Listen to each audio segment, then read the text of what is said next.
Thank you for tuning into our podcast. We are coming to you from South Hadley, Massachusetts. I'm your host, Carrie, and joining me is Holyoke's very own local historian and creator of the historical tours of Greater Holyoke, Robert Camus. And he offers both public and private tours, as well as presentations of the local canal systems, reservoirs, cemeteries, and churches, as well as various parks and streets in Holyoke, South Hadley, and Chicopee. Now you actually lead these tours and give these presentations yourself, is that correct? Yes, and this one's important to have a leader because there's a park that's disappeared. Okay, and so today he will be educating us on the Elmwood Park. So what is Elmwood Park? It's a park that's no longer there, so you have to have descriptions, maps, old pictures to help you see what and where it is. It used to be the border between Oakdale and Elmwood neighborhoods, and also the border between Churchill and Elmwood neighborhood. It was positioned mostly on what's now called Resnick Boulevard, and then on Beach Street all the way up. Now, it was a park that started in 1895 as Dingle Park. By 1899, it was being referred to as Elmwood Park.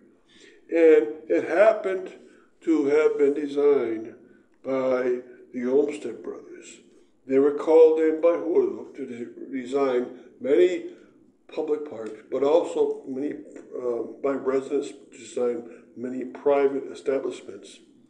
And they came in and made beautiful designs for this park with the hope that it would be a rustic park.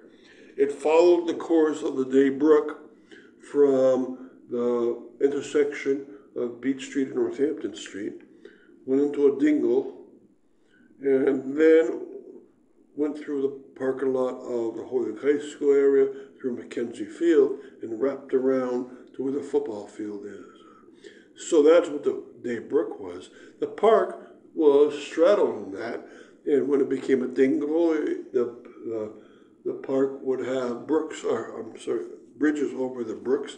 I believe it had 5 bridges.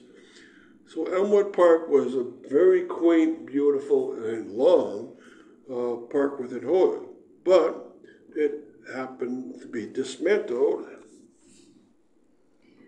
So what happened to the park? Okay, what happened was that it was so close to downtown and had such a nice look to it that the creators would have wished to keep it that way, but a lot of things happened to make it being ripped apart, and also the Day Brook was put underground. So in 1926 and 1927, the Department of Public Works of Holyoke put the Day Brook underground basically from Norwood Terrace, which is near the community field, underground until it would only come up above ground when it was past the South Street and High Street area. And even that later was put underground. So if you lose the reason for the park to exist, that rustic feel, and also the bridges that were put into it, they didn't have any reason to exist anyways anymore. You had a park, and there was lots of places to stop, lots of entrances into it. But if you start to take the brook away, then maybe the park will go away. And that's what happened. So the next segment to go away was the Mackenzie Field area, started in 1936 as WPA project, finished in 1938. And what happened was you had the midsection of the park now gone. And fine, it's a beautiful Mackenzie Field, but now you have Elmwood Park in 2 pieces. And then more pieces could be cut out. In 1964, and then in 1968, schools were put in place. The Holyoke High School and the Peck School were under construction in the Elmwood Park. And then, if you have those, why don't you build a football field? Why don't you build a softball field? Why don't you build a practice field? And also on upper end, Crozier Field, which is strongly allied with Elmwood Park, would be isolated. And also one of the grand entrances into the park, which was from South Street inwards, people didn't want to take it as much. And then one of the sections that was left in the very south of the park, in 1981, that was taken out too. It was left as a park, but Interstate 391 was coming in, and a little tiny bit of the park called Sherrod Park was moved upwards into a big section of what was left of Elmwood Park. And so that's it. The park's gone. No more park.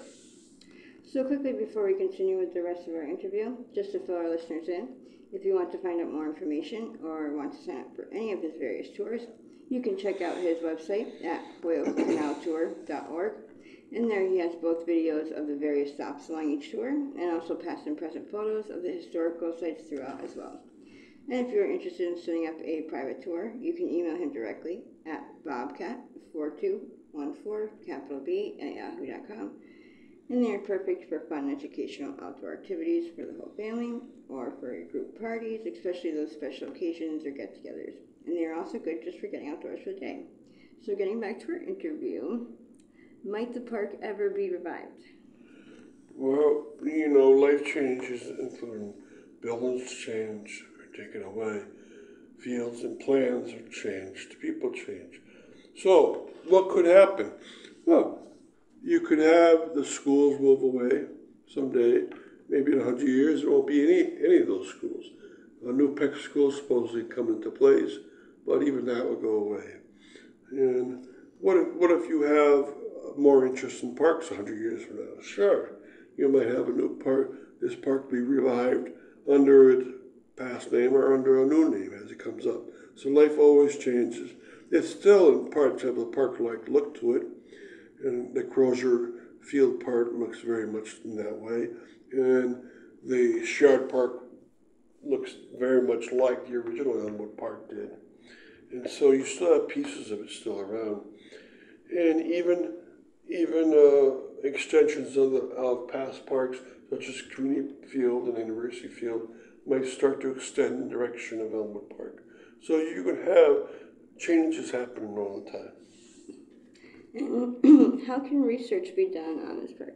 Well, since this park has disappeared, it's hard. And so what I had to do was go through the annual city registers of Holyoke from the beginning of the park systems until, in this case, the end of Elmwood Park in the 1980s. And I went through all those registers in the Department of Public Works section and the park section and the playground section, and I figured out what was being done, how was park being changed. Now another way, a big way of research on this one is go to the Olmsted's website. They have designs of almost every landscape they ever did. This one had 30 design plans made for it. It was so sophisticated. And they'd have an engineer from the Olmsted's come out once a year during the 9 years that it was being built and make sure that work was being done to a high degree. Now remember, this was the most sophisticated Olmsted Park in Holyoke of the four. All the rest have pretty much maintained their look. This one hasn't. But if you compare some of the plans to the present look, you realize some of the areas still look the same. Sadly, the best part, the midsection, has gone away. So a good way to do research is get a hold of those plans. Now in this case, also, the Olmsted insisted upon getting a lot of photographs of the original look of this particular area. And so besides the beautiful diagrams, there's also photographs of all of Holyoke, and especially of the park, trying to make it look the way they wanted to. What did you want to do in this section? What do you want to do in this section? And those photographs lead on to a great research project on what was actually done. So thank you for coming on this tour. And thank you, Robert, for educating us on your tours. And we want to thank our listeners for tuning in. And you can also tune into a large selection of our other podcasts and much more at his website. Again, that's holyokecanaltour.org. And again, you can email him directly for private tours or inquire about anything else at bobcat4214, capital B, at yahoo.com. And be sure to keep an eye out for any of his upcoming 2024 season tours and more as they become available. Thank you for tuning in.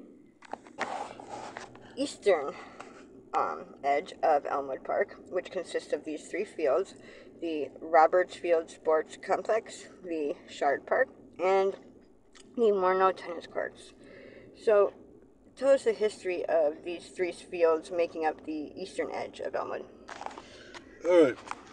Now, Elmwood Park itself was made a long time ago, 1897 or so, and then made into a rustic park, made and designed by the Olmsted brothers, and ready in that design by 1915. Now, why isn't it still there?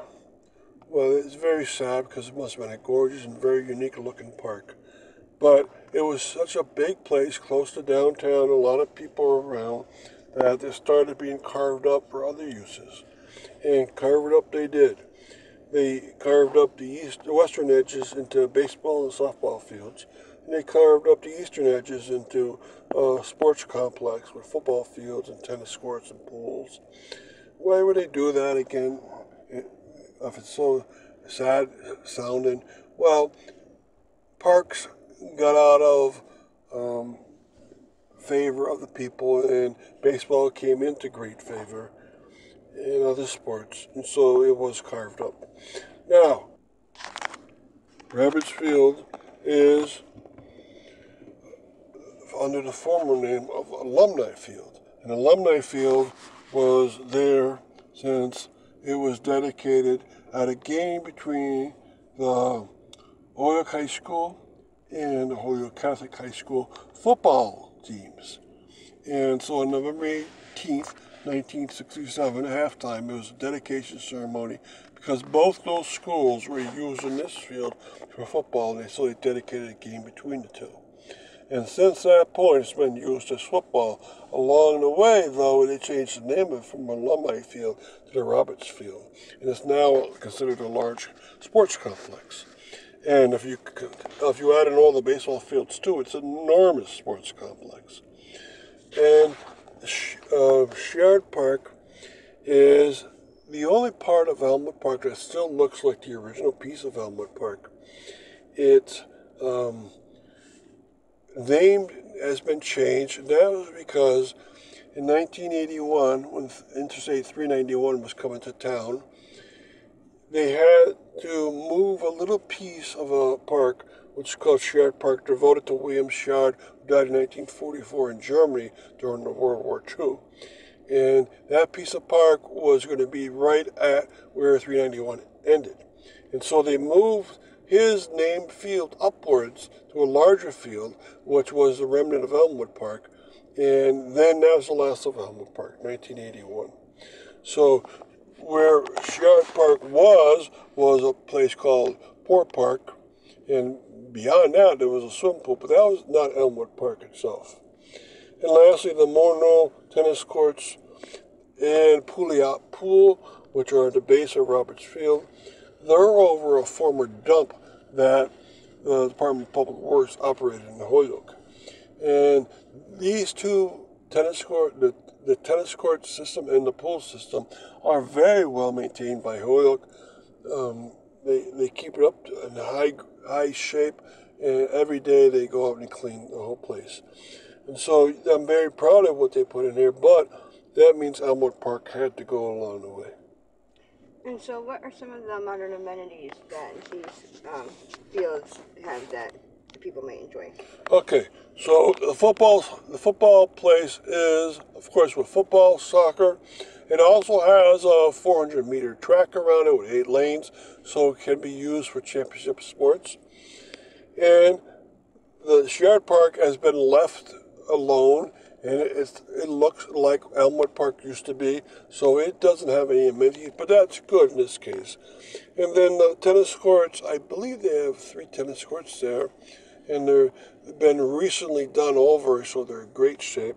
And the pool itself, Holyoke Pool, is in fabulous shape. It's a very large pool, and the citizens of Holyoke can can go there anytime they want. I believe in the summertime they have lifeguards, so it's very safe. So quickly before we continue with the rest of our interview, just to fill our listeners in, if you want to find out more information or sign up for any of his various tours, you can check out his website at holyokecanaltour.org.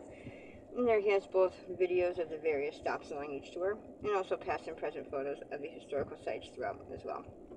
And if you're interested in setting up a private tour, you can email him directly at bobcat4214B@yahoo.com. And they're perfect for fun and educational outdoor activities for the whole family or for group parties, especially those special occasions and get-togethers. And they are also good just for getting outdoors for the day. So getting back to our interview, how do these fields fit into their neighborhood? All right, they fit in very well, of course, just like Mackenzie Field and Young Field. They're very close to a lot of the population of Holyoke, which is, Churchill, Elmwood, Oakdale, downtown.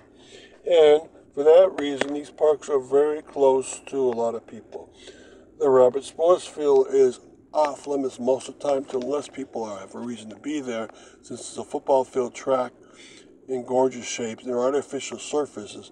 They don't want people just going there for no reason. But it's still very close to the population. Shard Park is open to everyone all the time. And that one's a very cozy park to be in. That's historically accurate to what it used to look like. And then the more tennis courts are always available and open. Most of the time you don't need permits. And then the Holyoke pool, it has its hours, of course, during warm weather, but it's very accessible. And I believe it's the only outdoor swimming pool left in Holyoke. But it's easily accessible, and you get there by car. Very close to all these is, of course, the Fitzgerald Ice Rink. So this whole place, Mackenzie, Robert Sports Complex, Fitzgerald Ice Rink, and the remnants of Elmwood Park make a very cozy and very recreational area. And so what should these fields evolve into? Okay, now evolution-wise, they're in such great shape at this point that it's hard to understand how they could ever change. As long as these types of sports are popular, then these fields will be around. And in fact, starting with a simple alumni field, which is just a football field, it's changed to soccer, it's changed to track, and Shard Park itself, maybe that might change at some point.